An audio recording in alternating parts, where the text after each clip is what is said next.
অনেকগুলো প্রায় 35-37টা জামাত।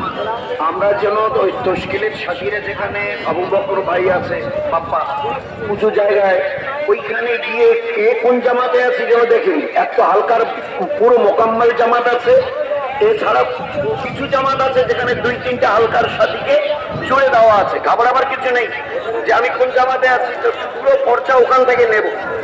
জামাতের জিম্মেদাররা আমাদের যেখানে তশকিলি সাথীরা আছে ওখান থেকে পর্চা নেব, কে কোন জামাতের সঙ্গে আছে ওখানে দেখেন, কেউ কাউকে ছেড়ে যাব না।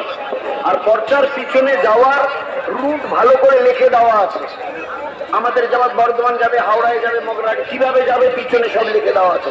ঘাবড়াবার কিছু নেই, মুসাফা করে ওই জায়গায় চলে যাব। ভাই আস্তে আস্তে আসি ভাই, হুড়োহুড়ি না করি, হুড়োহুড়ি না করি ভাই। মুসাফা সুন্নত, অপরকে কষ্ট দেওয়া হারাম। এজন্য ভাই অন্যকে কষ্ট না দিই। আস্তে আস্তে আসি ভাই, আস্তে আস্তে আসি। সেফ আল্লাহ রাস্তায় জানে আল্লাহ সাথী ভাই মুসাফার জন্য লাইনে দাঁড়াই ভাই।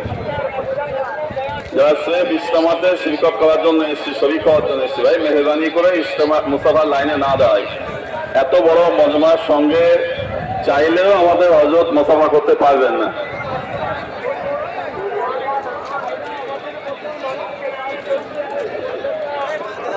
ভাই মকামি কিছু জিম্মেদার সাথী মেহরবানি করে এখনই তথ্যের সামনে চলে আসি, মুসাফা করানোর ক্ষেত্রে সহযোগিতা করি ভাই।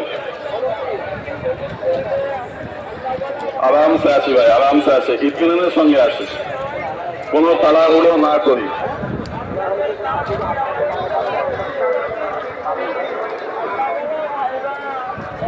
সালাম করি, মুসাফা করি।